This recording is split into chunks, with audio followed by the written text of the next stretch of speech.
Rebirth of powerful mysterious girl episode 9। उसकी art सुन नित्य मुस्कुरा देती है। उसकी बात सुन सब मुस्कुरा दिए। नित्य भी अब उसे बात करने लगी और रेडी होने लगी क्योंकि नैना बात बहुत करती थी। ऐसे ही बात करते करते वो वहां से निकल जाती है क्योंकि उसको ऑफिस भी जाना था। उसके जाते ही स्नेहा भी अपने कमरे में चली गई और एक एविल स्माइल करते गा हुए बोली, अब देखो तुम्हारे से साथ क्या होता, कर लो जितना थे राज करना है, लेकिन बहुत जल्दी तुम किसी को मुंह नहीं दिखने वाली हो। अब आगे नित्य कुछ ही टाइम में अपने ऑफिस पहुंच गई थी। आज मोक्ष उसको छोड़ने नहीं आया था क्योंकि उसे आज इन बहुत ही अर्जेंट मीटिंग अटेंड करनी थी, जिस वजह से नित्य ने उसको मना कर दिया था मयंक की रिक्वेस्ट पे, जिसके बारे में मोक्ष को दूर दूर तक खबर नहीं थी, वरना आज मयंक को मोक्ष अपने शेर के सामने उनका खिलौना बना के फेंक देता।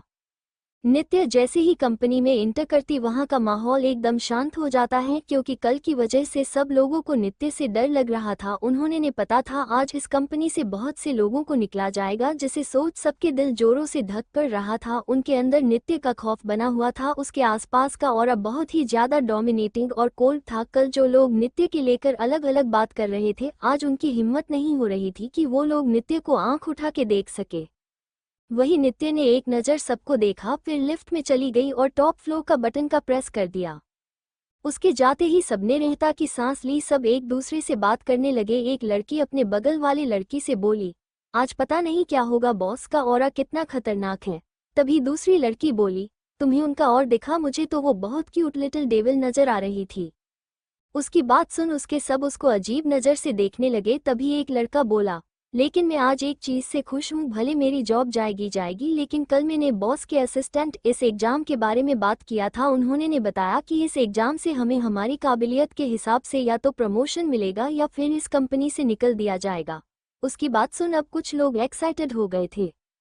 एक एम्प्लॉय बोला, ये तो बहुत अच्छी बात है, वैसे भी मेरी फैमिली कंडीशन बहुत खराब है और हमारे हेड ने हमेशा ही मेरी काम की तारीफ को खुद ही लिया, जबकि हेड को अच्छी से प्लान रेडी करने भी नहीं आता है।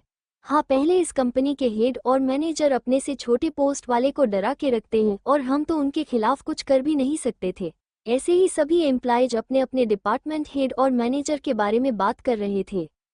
वही नित्य जैसे ही अपने केबिन में आए, उसके पीछे पीछे जैकी भी आ गया। वो नित्य को तरफ देख बड़े ही क्यूरोसिटी के साथ बोला, बॉस क्या आप आज सच में ये एग्जाम रखना चाहती हैं? इस कंपनी में कुल 3,000 लोग काम करते हैं।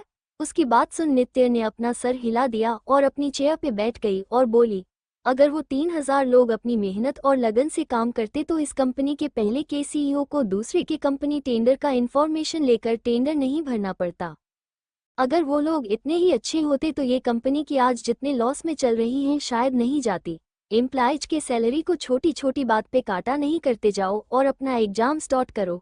उसकी बात सुन जैकी को भी लगता है नित्य की बात सही। जब कंपनी में इतने लोग अगर सब लोग मेहनत करते और अपने काम को पूरी ईमानदारी से करते तो शायद आज कंपनी की हालत जैसी थी वैसे नहीं होती। कंपनी बाहर से चाहे कितनी भी अच्छी क्यों न दिखे, लेकिन अंदर जी कोट हो तो कंपनी अच्छी नहीं होती है।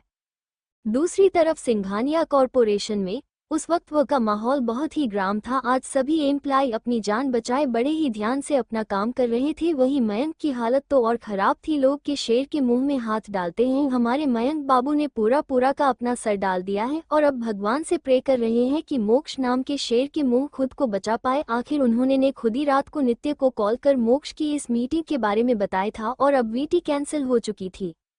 तभी उसके केबिन के डोर पे नॉक हुई। ये देख मयंक ने भगवान से प्रार्थना करते हुए बोला, हे देवों के देव महादेव, प्लीज कोई ऐसा ना हो जो खुद को बचाने के लिए मुझे जैसे मासूम इंसान को उस जंगली डेविल के सामने जाने के लिए ना बोले। नोक नोक। एक बार फिर से डोर नॉक हुआ, जिस सुन उसने बाहर खड़े इंसान को केबिन में आने की परमिशन दे दी। उसके कॉमेंट कहते ही एक आदमी अपने हाथ में फाइल, चेहरे पे एक बेबसी भरी मुस्कान के साथ मयंक के केबिन में आता है। मयंक जो कि कब से डरा हुआ था, उसके माथे पे पसीना झलक रहा था, लेकिन फिर वो जल्दी ही अपने इमोशन पे काबू करते हुए बोला, क्या बात है? उसकी बात सुन वो लड़का बोला, मयंक सर क्या इस फाइल पे बॉस की साइन ले लेंगे? वो क्या है न, ये फाइल मुझे फाइनेंस डिपार्टमेंट में देना है और बॉस की साइन के बिना ये पॉसिबल नहीं है। उस लड़के की बात सुन मयंक उसको घूर के देखते हुए बोला, नहीं मैं नहीं करवाऊंगा, वैसे भी ये काम तुम्हारा है तो तुम ही करवा लो।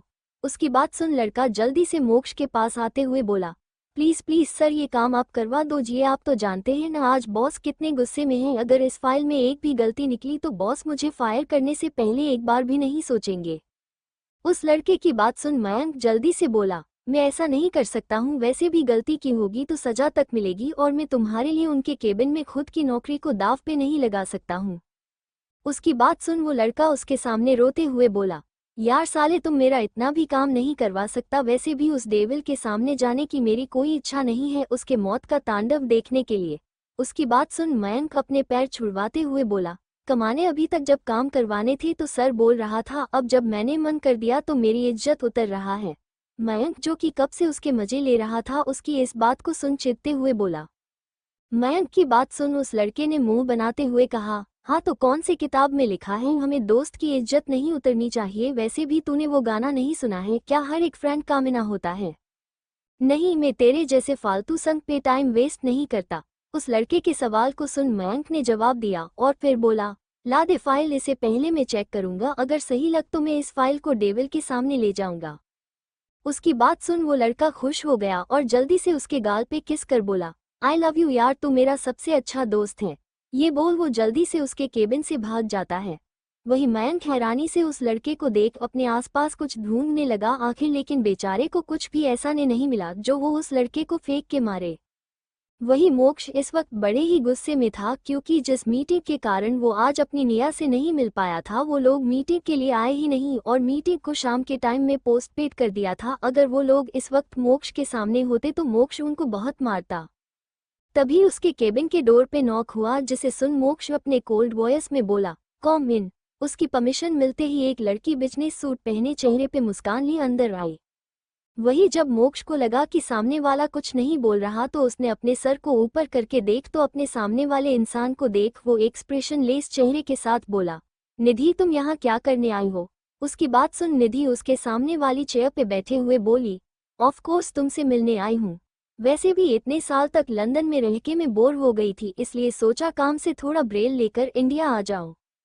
उसकी बात सुन मोक्ष उसको घूरते हुए बोला, हाँ तेरा ऑफिस, तुम्हारा कोई टूरिस्ट स्पॉट नहीं है जो तुम यहाँ घूमने आए हो। तभी केबिन का डोर पे एक बार फिर से नॉक हुआ तो मोक्ष कॉम इन बोल बाहर खड़े मयंक को परमिशन दे देता है। उसकी परमिशन मिलते ही बाहर खड़ा मयंक अपने हाथ में फाइल लेकर अंदर आया और बोला, बॉस इस पर आपकी साइन चाहिए। उसकी बात सुन मोक्ष अपना सर हिला देता है और फाइल पढ़ने लगा। उसने इस बीच निधि को इग्नोर कर दिया था। कुछ ही टाइम वो फाइल पर उस पे साइन कर देता है और फाइल मयंक को देते हुए बोला, अगर अगली बार तुमने फिर से किसी डिपार्टमेंट के एम्प्लॉय के काम को किया भी तो याद रखना मैं तुम्हें उन्हीं के साथ उस डिपार्टमेंट में ट्रांसफर कर दूंगा। एंड बिलीव मी तुम एक साथ सभी डिपार्टमेंट के काम और मेरे असिस्टेंट का जॉब एक साथ करना पड़ेगा और सैलरी में उतनी ही दूंगा। उसकी बात सुन मयंक डर गया। आखिर वो इस बात को कैसे भूल सकता था कि मोक्ष को सब कुछ पहले ही पता चलता है। मयंक डर से अपना सर हिलाते हुए वो से बाहर निकल जाता है। उसके जाते ही मोक्ष एक बार फिर अपने काम में लग जाता है। वही उसके सामने बैठी निधि मोक्ष की तरफ देखते हुए बोली, वैसे मोक्ष क्या मैं कुछ दिन के लिए तुम्हारे ऑफिस में काम कर सकती हूँ। उसके सवाल को सुन मोक्ष उसके सामने अपने लैपटॉप को बंद करते हुए अपने चेयर से टिक कर बैठे हुए बोला, मिस निधि मिश्र, जहाँ तक मुझे पता है इस समय मिश्रा कॉर्पोरेशन अच्छा चल तो का मिश्र फैमिली की प्रिंसेस मेरी कंपनी की में काम करने क्यों आए हैं। नित्य इस वक्त अपने केबिन में बैठ लैपटॉप पर कुछ काम कर रही थी। पूरे केबिन में सिर्फ नित्य की सांसें और लैपटॉप पे नाचती उसकी उंगली की आवाज आ रही थी। अचानक ही केबिन में मौजूद शांति को तोड़ते हुए उसके फोन की आवाज पूरे केबिन में गूंज उठी। नित्य के हाथ अपने जगह रुक गए। उसने एक नजर कॉलर आई देख तो उसकी बोही तन गई। नित्य जल्दी से फोन उठा लेती है लेकिन कुछ कहती नहीं। तभी दूसरी तरफ से कुछ कहा जाता है जिसे सुन उसकी आंखें सर्द हो जाती हैं और उसके चेहरे के एक्सप्रेशन डार्क हो जाते हैं। उसके आसपास का ऑरा भयानक हो जाती है। वो एक तक सामने वाली दीवार को देख फोन पे बोल रहे इंसान की बातें सुन रही थी। सामने वाली की पूरी बात सुन नित्य बस दो शब्द बोली, नजर रखो। ये बोल वो उस इंसान का फोन कट कर देती। उसके बाद एक अपने फोन पे किसी को कुछ मैसेज कर देती है, फिर से अपने काम में लग जाती है। दूसरी तरफ मोक्ष के सामने बैठी निधि मोक्ष की बात सुन बोली, मोक्ष, तुम्हें तो पता है न, भाई को डैड के बिजनेस में कोई इंटरेस्ट नहीं है, वो तो बस अपने आर्ट और टीचिंग प्रोफेशन से ही बहुत ज़्यादा खुश रहते हैं। उन्होंने ने अपने इस प्रोफेशन में इतने अच्छे से सिक्योर कर लिया है कि डैड उस पे अपने बिजनेस को संभालने का प्रेशर भी नहीं दे सकते हैं। इसलिए वो अब चाहते हैं कि मैं उनके बिजनेस उनके साथ दूँ, इसलिए उन्होंने मुझे यहाँ भेजा ताकि मैं तुम्हारे साथ रहकर बिजनेस के बारे में सीख सकूँ। मोक्ष अपना काम करते हुए ही उसकी बात सुन रहा था, उसको देख पता ही नहीं चल रहा था कि वो उसकी बात सुन भी रहा है या नहीं। उसकी बात सुन मोक्ष ने कुछ जवाब नहीं दिया। तभी निधि फिर से बोली, बोलो ना मोक्ष, क्या तुम मेरी हेल्प करोगे? उसकी बात सुन मोक्ष एक नज़र उसको देखता है, फिर आने लैपटॉप पे काम करते हुए बोला, मैं तुम्हें डायरेक्ट यहाँ किसी भी पोस्ट पे नहीं रख सकता हूँ। अच्छा होगा कि तुम यहाँ के रूल के हिसाब से ही चलो। मैं भले ही इस कंपनी का सीईओ हूँ, लेकिन मैं तुम्हारे लिए या फिर किसी के लिए भी इस कंपनी के रूल को तोड़ नहीं सकता हूँ। इसलिए अच्छा होगा कि तुम यहाँ पे इंटरव्यू दे दो। अगर तुम पास होती हो तो तुम्हें तुम्हारे काबिलियत के हिसाब से इस कंपनी में पोस्ट मिल जाएगी। उसके बाद तुम इस कंपनी जब चाहो तब तक काम कर सकती हो। उसकी बात सुन निधि उसकी तरफ देख थोड़ा मायूसी से बोली, मोक्ष, मैं तुम्हारी बचपन की बेस्ट फ्रेंड हूँ, क्या तुम मुझे डायरेक्ट किसी पोस्ट पे नहीं रख सकता? ये उन लोगों के लिए इनफेयर होगा जो लोग अपनी मेहनत और टैलेंट से इस कंपनी में आया है। उसकी बात सुन निधि मुस्कुराते हुए बोली, बोल तो तुम बिल्कुल सही रहे हो। ठीक है, फिर मैं अपने काबिलियत पे ही इस कंपनी में जॉब लूंगी। अच्छा, क्या हम? वो अभी आगे कुछ बोलती उसे पहले ही मोक्ष के फोन पे एक मैसेज की रिंगटोन सुनाई देती है, जिस वजह से मोक्ष की नज़र अपने फोन पे चल जाता है। स्क्रीन पे शो रहे नाम को देख उसकी आंखों में चमक आ जाती है। वही निधि जो कब से मोक्ष के सामने बैठी थी, उसने वह पे एक अजीब सा प्रेशर महसूस हो रहा था, लेकिन फिर भी वो उसके साथ कंफर्टेबल होने की कोशिश करती थी कि अचानक वहां का बदलता माहौल देख उसने मोक्ष को देख जो कि अपने फोन में देख रहा। उसके चेहरे पे कोई एक्सप्रेशन नहीं था, लेकिन उसकी आंखों में एक चमक था जो कि निधि से छुपी हुई नहीं। वो थोड़ी क्यूरियस हो गई कि आखिर ना क्या है। अचानक इस बदलते एटमॉस्फेयर का मोक्ष अपने फोन को हाथ में लेते हुए बिना निधि की तरफ देखते हुए बोला, अब तुम जा सकती हो। उसकी बात सुन निधि भी वह से चली जाती है। उसके जाते ही मोक्ष के चेहरे पे एक दिलकश मुस्कान आ जाती है, क्योंकि उसको पलक की तरफ से मैसेज आया था, डैड आप कब तक मॉम के साथ मुझसे मिलने आने वाले हैं? उस मैसेज को पढ़ मोक्ष को बहुत अच्छा लगता है। उसको आज भी याद है जब वो पहली बार पलक से मिलकर वापस अपने घर आया था। उस दिन वो पूरी रात सो नहीं पाया था। वो दिन उसके लिए बहुत अच्छा था, इसलिए वो अगले दिन खीर से पलक से मिलने गया और उसको साथ 3 घंटे तक अच्छे से टाइम स्पेंड करने लगा। इस बीच उसने पलक को बताया था कि वो नित्य से शादी करने वाला। जब पलक ने ये सुना तो पहले बहुत नाखुश थी, जिस कारण मोक्ष को बहुत मेहनत करनी पड़ी थी पलक के दिल में खुद के लिए जगह बनाने के लिए, जिसे देख मोक्ष बहुत खुश हो जाता है। तभी उसके केबिन का डोर नॉक होता है, जिसे सुन मोक्ष अंदर आने की परमिशन दे देता है। बाहर खड़ा मयंक अपने बॉस की इतनी शांत आवाज सुन खुश हो जाता है। फाइनली बॉस का मूड अच्छा हो गया, अब मुझे डर नहीं है। अपने मन में इतना बोल वो केबिन में चला जाता है। वही मोक्ष उसकी तरफ देख बोला, change this chair and remember one more thing next time miss Nidhi मुझे मेरे केबिन में दिखनी नहीं चाहिए। उसकी बात सुन मयंक कंफ्यूज हो जाता है। अभी तो बॉस मिस निधि से अच्छे से बात कर रहे थे, फिर ऐसा भी क्या हो गया? फिर वो इस बात को झटक के ओके बॉस बोल केबिन से बाहर चला जाता है। एक सर्वेंट को बुला चेयर चेंज करने के लिए बोल देता है। वही मोक्ष के चेहरे पे एक एविल स्माइल थी जो कि किसी को भी बर्बाद करने की ताकत रखता है। दूसरी तरफ एस कॉरपोरेशन में इस वक्त सभी एम्प्लॉयज एक बड़े से हॉल में खड़े थे। सामने एक स्टेज बना हुआ, उसके एक साइड एक पोडियम था जहां पे माइक लगा हुआ था। ये जगह अक्सर ऑफिस में अनाउंसमेंट के लिए या फिर पार्टी पर्पज से की जाती थी। वही स्टेज के साइड में कंपनी के हेड थे, जिनके चेहरे पे घमंड भरी मुस्कान थी, जैसे उन्हें पता हो कि रिजल्ट क्या आने वाला है। वही सभी एम्प्लॉय के चेहरे पे डर था, क्योंकि वो सभी इस बात से डरे हुए थे कि अगर ये सभी हेड कंपनी में रहते हैं तो फिर से उन्हें दबाया जाएगा, उनके साथ गलत बिहेव किया जाएगा। तभी उस हॉल का गेट खुला तो सभी की नज़र उस तरफ चली गई जहां से इस वक्त नित्य आ रही थी। उसके चेहरे पे कोई एक्सप्रेशन नहीं था, उसके आसपास का ऑरा बहुत ही डोमिनेटिंग था, जो किसी क्वीन की तरह था। वो सभी एम्प्लॉय नित्य जी थोड़े डर और आश भरी नज़र से देख रहे थे, जैसे कह रहे हो कि हेड को चेंज कर दो। नित्य भी सबकी नज़र को देख सकती थी। उसकी नज़र हेड्स पे गई जो कि साइड में खड़े होकर उसको ही देख रहे थे। नित्य जाके सीधा सामने बने स्टेज पे खड़ी हो गई और पोडियम पे माइक के सामने खड़ी हो गई। उसने एक नज़र सभी को देख फिर वो माइक पे तप करते हुए बोली, गुड आफ्टरनून एवरीवन। जैसे कि आप लोगों को पता चल ही गया होगा कि कंपनी में आज क्या क्या हुआ है। उसकी बात सुन सभी लोग अपना सर हिला देते हैं। ये देख नित्य के होठों पे मुस्कान आ जाती है जिसे किसी के देखने से पहले छुपा लेती है। तो आते हैं अब हम रिजल्ट। सबसे पहले मैं ये चीज़ अपने एम्प्लॉयज से स्टार्ट करूंगी। उसकी बात सुन सभी लोग का दिल जोर शोर से धड़कने लगा था। उन्हें डर लग रहा था कि अब उनका क्या होगा। सभी के हाथ की उंगली मिडिल फिंगर और इंडेक्स फिंगर को क्रॉस कर रखे थे और अपने मन ही मन भगवान से दुआ मांग रहे थे, क्योंकि सभी को पता था अगर कंपनी लॉस में जा रही है तो या तो उन्हें इस कंपनी को छोड़ना पड़ेगा या फिर कंपनी ही किसी को फायर कर देगी। इसलिए वो लोग डर का छाए में थे। उन लोगों के कान में नित्य की आवाज गई, जिसकी बात सुन सभी लोग हैरान हो गए थे। दूसरी तरफ वीर अपने ऑफिस में बैठे एक केस की फाइल को रीड कर रहा था। तभी उसके केबिन का डोर नॉक हुआ, जिसे सुन वीर बाहर खड़े इंसान को अंदर आने के लिए परमिशन दे देता है। जिसे सुन बाहर खड़ा इंसान अंदर आते हुए बोला, बॉस, जैसे कि आपने कहा था आपके लिए पर्सनल असिस्टेंट का इंटरव्यू हमने ले लिए हैं। ये उन सभी लोगों की लिस्ट है जिन्हें हमने सिलेक्ट किया है। आप उन लोगों में किसी को सिलेक्ट करना है और सेंटर साइन करना है, इसके बारे में बात दे।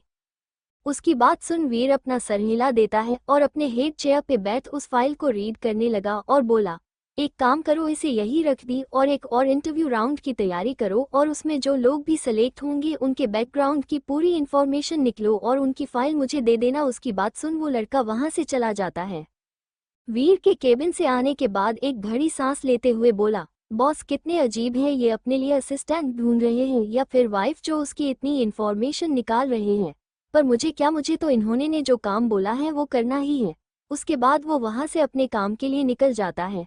इधर वीर अपने केबिन में बैठ फिर से काम करने लगा। तभी एक बार फिर से बिना उसकी परमिशन के केबिन का डोर खुला और एक लड़की अंदर आई। उस लड़की ने ब्लैक सूट सलवार कैरी किया था, चेहरे पे मासूमियत, हाथ में एक कॉफी का ट्रे लिए अंदर आई। उसकी नज़र वीर पे गई तो वो बस उसे देखते रही गई। वाइट शर्ट, वाइट पेंट, हाथों में रोल्स की चमचमाती घड़ी, परफेक्ट सेट बाल, ब्लैक स्पार्कल आइज, उसके एक्सप्रेसलेस चेहरे जो कि उसको और भी हैंडसम बनाता था। हमारे राज और वीर की बस आंखों का कलर ही अलाव था, बाकी हैंडसमनेस में दोनों ही हमारे हीरो को टक्कर दे सकते हैं। वो लड़की वीर को देख बस शर्माए जा रही थी। वही जब वीर को महसूस हुआ कि उसके केबिन में कोई बिना उसकी परमिशन आया है तो उसको थोड़ा गुस्सा आया, लेकिन जब उसने अपने सर को ऊपर करके के देखा तो उसके चेहरे के एक्सप्रेशन थोड़े नर्म हो गए। वो सामने खड़ी लड़की की तरफ देखते हुए बोला, प्रियंक, तुम यहाँ कुछ काम था क्या? उसकी बात सुन प्रियंका अपने हाथ में कॉफी का ट्रे को थोड़ा ऊपर करते हुए बोला, वीर, तुम सुबह से लगातार काम कर रहे हो तो अब तुम्हें थोड़ा ब्रेक ले लेना चाहिए, इसलिए मैं तुम्हारे लिए कॉफी लेकर आई हूँ। वैसे भी अभी ब्रेक होने में 1 घंटा है। उसकी बात सुन वीर अपने चेहरे पे हल्की मुस्कान के साथ बोला, लेकिन तुम्हें ये करने की कोई जरूरत नहीं है। आखिर ये काम तुम किसी और को बोल देती तो वो कर देता न। उसकी बात सुन प्रियंका बोली, come on Veer, we are best friend, इसलिए मैं इतना तो कर ही सकती हूँ ना। उसकी बात सुन वीर अपना सर हिला देता है और फिर उसको बोला, ठीक है, इसे तुम वो टेबल पे रख दो, मैं इसे बाद में पी लूंगा। उसकी बात सुन वो अपना सर हिला देती और वह से चली जाती है। वीर उसको जाते देखता है, उसके बाद फिर से काम में लग जाता है, लेकिन अगर कि ध्यान से देखे तो उसके होठों पे एक मुस्कान थी। वही प्रियंक केबिन से बाहर आती है तो सभी लोग उसको ही देख रहे थे। प्रियंक मंडल एक अनाथ लड़की है। वीर से प्रियंका की मुलाकात कुछ दिन पहले ही हुई थी। प्रियंका एक सुशासन रास्ते पे भाग रही थी, वहीं उसके पीछे कुछ गुंडे पड़े हुए थे, जिस कारण उसका ध्यान उन लोगों की तरफ नहीं था। इसलिए उसकी टक्कर वीर की कार से हो जाती है और वीर उसे उन लोगों से बचा लेता है और उसे एक हॉस्पिटल में लेकर चल जाता है। जब प्रियंका को होश आया तो उसने बताया कि वो पहले जिस घर में रहती थी उसके मकान मालिक ने उसको घर से निकल दिया है और वो अपना सामान लेकर रोड एक सौदे नीति रो रही थी। तभी वो कुछ लोग आकर उसके साथ बदतमीजी करने लगे, जिस कारण वो उन लोगों से डर के भाग रही थी। पहले तो वीर को उसकी बात पे भरोसा नहीं हुआ, लेकिन फिर उसके बारे में इन्वेस्ट करवाने के बाद इस बारे में पता चला कि वो सच बोल रही थी। इसलिए वीर ने उसको एक अपार्टमेंट दे दिया जिसमें प्रियंक रहती, और वो अपार्टमेंट वीर के ऑफिस से ज़्यादा दूर नहीं था। ऊपर से प्रियंक एक लॉ की स्टूडेंट थी तो वीर ने उसको अपने ऑफिस में ही जॉब दे दी, जिससे प्रियंक की नज़र में वीर की इमेज बहुत अच्छी हो गई थी और एक हफ्ते में ही वो उसे प्यार करने लगी थी। लेकिन ये बात उसको वीर से कहने की हिम्मत नहीं हो पा रही थी। वही ऑफिस की लड़कियां तो प्रियंका से जल भून के रख हो चुकी थी, क्योंकि वो कभी भी किसी भी वक्त बॉस के केबिन में जा सकती थी, लेकिन बॉस उसको कुछ नहीं बोलते थे। साथ अब तो सबको यही लगता था कि उनके बॉस प्रियंका को पसंद करते हैं, इसलिए वो उसका इतना फेवर करते हैं, इसलिए सबको प्रियंक से और जलन होता था। एक कमरे में एक आदमी अपने हाथ में फोटो लिए जमीन पे बैठे उस फोटो पे हाथ फेरते हुए बोला, एंजल प्लीज वापस आ जाओ, देखो तुम्हारे डैड अपने कान पकड़ तुम्हें सारी बोल रहे हैं। मैं प्लीज बच्चे वापस आ जाओ, मैंने तुम्हें कहाँ कहाँ नहीं ढूंढा, मुझसे गलती हो गई जो मैंने तुम पे ध्यान नहीं दिया, प्लीज बैठा वापस आ जाओ, तुम्हारे डैड तुम्हारे बिना नहीं रह सकते हैं। माँ ने कभी भी तुम पे ध्यान नहीं दिया और काम में रहने लगा, लेकिन बच्चा उसके लिए मैं मजबूर था, लेकिन प्लीज बैठा वापस आ जाओ, मैं तुमसे वादा करता हूँ तुम्हारे साथ जिसने भी जो भी गलत किया मैं उस इंसान को उसकी सजा देकर रहूंगा। ये बोल वो इंसान फूट फूट कर रोने लगा, उसकी आंखों से एक आंसू निकल उस फोटो पे गिर गया। नित्य पोडियम पे खड़ी सबकी देख बोली, मैं इस कंपनी से आप सबको फायर कर रही हूँ क्योंकि आप में किसी भी क्वालिफिकेशन कंपनी के स्टैंडर्ड से मैच नहीं करती है, इसलिए कंपनी नई एम्प्लॉय को हायर करेगी। उसकी ये कही हुई बात वहां खड़े सभी लोगों पे बिजली की तरह गिरी थी क्योंकि सभी को पता है कंपनी ऐसा कर सकती है। किसी को उम्मीद नहीं थी क्योंकि सभी लोग को पता था आज इस कंपनी से लोगों को फायर किया जाएगा, लेकिन किसी को उम्मीद नहीं थी एक झटके में नित्य इतने सारे लोगों फायर कर देगी। वही मैनेजर भी उन लोगों को घमंड से देख रहे थे। तभी एक फीमेल एम्प्लॉय थोड़ी हिम्मत करके बोली, लेकिन बॉस ऐसे कैसे आप हम सभी को फायर कर सकती हैं, मैं क्यों नहीं कर सकती हूँ, आखिर मैं इस कंपनी की बॉस हूँ, मैं कुछ भी कर सकती हूँ।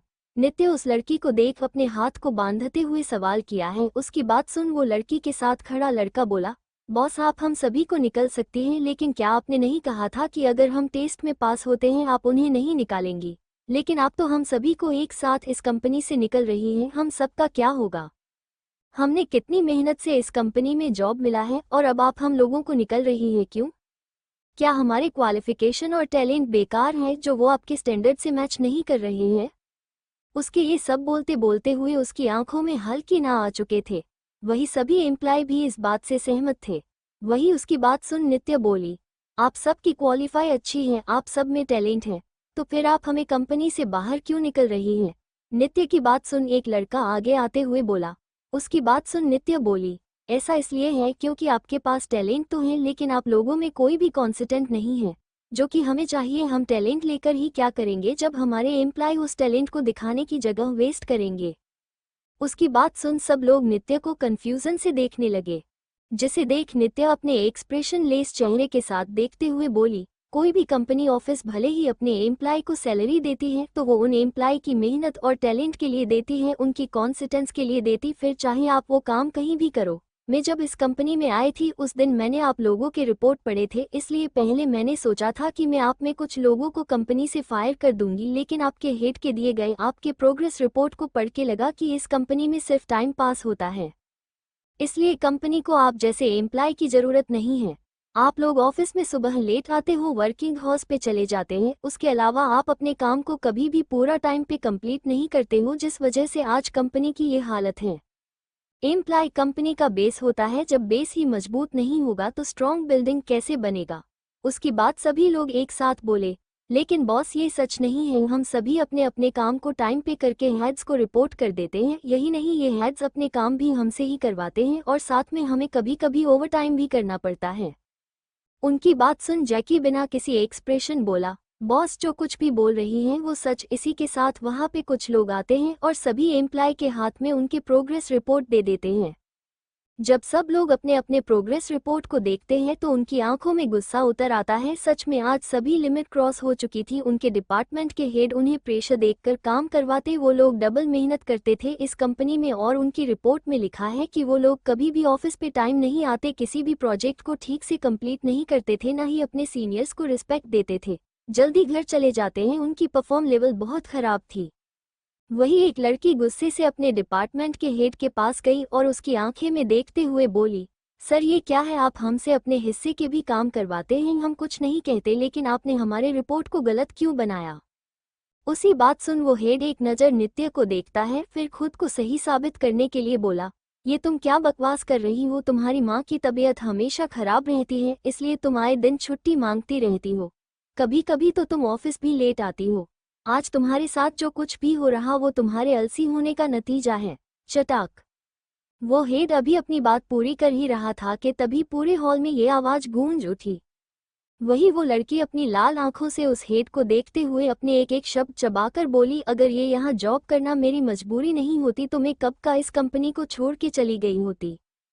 आपकी वजह आज हम सबके हाथ से हमारी जॉब जा रही है। कुछ दिन में मेरी माँ का ब्रेन का ऑपरेशन होने वाला, इतनी मेहनत से मैं यहाँ रोज ओवरटाइम कर रही हूँ ताकि मेरे पास कुछ पैसे आ जाएंगे अपनी माँ के ऑपरेशन के लिए, लेकिन सिर्फ आप लोग की वजह से ये पॉसिबल नहीं हो पाएगा। उस लड़की के अंदर गुस्सा और फ्रस्ट्रेशन ने इस हद तक जन्म ले लिया कि वो बिना अपने सामने वाले को देख उसके गाल पे एक थप्पड़ जड़ देती है। वही सभी एम्प्लॉय इसको हैरानी से देख रहे थे। किसी के उम्मीद नहीं थी कि वो ऐसा कुछ करेगी, क्योंकि ये लड़की ऑफिस की सबसे शांत लड़की थी। कोई भी इसको कुछ भी बोल के चल जाता था, लेकिन ये कभी भी उस इंसान को पलट के जवाब नहीं देती। आज उसने अपने से बड़े पोस्ट वाले इंसान को मारा है। वही जिस हेड को उस लड़की ने मारा था, वो अपनी गुस्से से लाल आंखों से उस लड़की को देख रहा था। आज से पहले कभी भी किसी ने उसकी इतनी बेइज्जती नहीं की थी, लेकिन इस 2 कौड़ी की लड़की ने उसके ऊपर हाथ उठाया। ये बात उसके ईगो को लगी थी। उसने पलट के उस लड़की पे हाथ उठा दिया, लेकिन उसे पहले ही उसकी एक चीख पूरे हॉल में गूंज गई, क्योंकि उसके हाथ उस लड़की को छू भी पाते उसे पहले ही नित्य ने उसके हाथ को पकड़ मोड़ दिया और उसके पैर के घुटने पे वार कर उसको घुटने के बल कर दिया। ये सब बहुत जल्दी हुआ था, किसी को समझ नहीं आ रहा था कि अब हुआ क्या। वही नित्य उस आदमी को देखते हुए बोली, mister Desai, be in your limit, otherwise you will regret it. उसकी आवाज में इतनी कोल्डनेस थी कि मिस्टर देसाई के रीढ़ की हड्डी में एक ठंडक महसूस हुआ। वही अब सब लोग हैरानी से नित्य को देख रहे थे, जिसने अपने से ज्यादा नादे इंसान को बस कुछ ही सेकंड में घुटने के बल बैठा दिया। नित्य उस हेड और बाकी के हेड्स की तरफ एक तांसी निगाह से देखते हुए बोली, अभी के अभी सभी एम्प्लॉय से माफी मांगो, वरना मैं अभी पुलिस को कॉल करूंगी और तुम सबके ऊपर अपने पोजीशन महसूस करने का, कंपनी के ट्रस्ट को ब्रेक करने के सत्व साथ एम्प्लॉयज को के ऊपर अपने काम का प्रेशर देने का चार्ज लगेगा, प्लस उनके हेल्थ के साथ खेलने के लिए तुम्हारे ऊपर जो फाइन लगेगा सो अलग। उसकी बात सुन सभी हेड्स डर गए थे, साथ हैरान थे कि इतनी छोटी लड़की ऐसा कुछ कैसे जान सकती है। तुम लोगों की वजह से कंपनी की सबसे ज्यादा लॉस हुए हैं, जिसका डैमेज भी तुम्हें ही भरना होगा। उसकी बात सुन सभी हेड्स जल्दी से अपने घुटने के बल बैठ गए और डर से नित्य के सामने हाथ जोड़ते हुए माफी मांगने लगेगा। उसके बाद वो लोग सभी एम्प्लॉय की तरफ देख माफी मांगने लगे। वो लोग अभी एम्प्लॉय से माफी मांग ही रहे कि तभी वो पुलिस आ गई। जब सब ने पुलिस को देख तो सभी की नज़र नित्य पे चली गई, जो कि उन हेड्स को देख रही थी। उसने पुलिस वाले की तरफ देख उनके हाथ में कुछ प्रूफ को रखते हुए बोली, ये रही इन लोगों की काले कारनामे के सबूत। इसी के साथ वो उनके हाथ में एक पेनड्राइव और एक फाइल दे देती है। उसकी बात सुन और अपने हाथ में सबूत को लेते हुए इंस्पेक्टर बोला, मिस नित्य, क्या आप सच में ऐसा चाहें? क्या आप नहीं लगता है कि ऐसे ही एक साथ इतने सारे हेड्स की कंपनी से निकलने का डीसी गलत हो सकता है?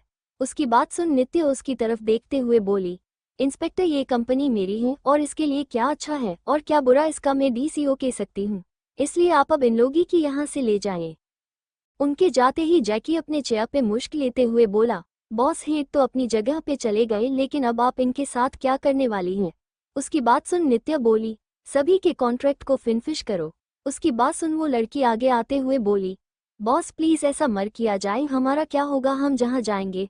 उसकी बात सुन नित्य ने कि ऐसा कहा जिसे सुन सब शौक हो गया थे।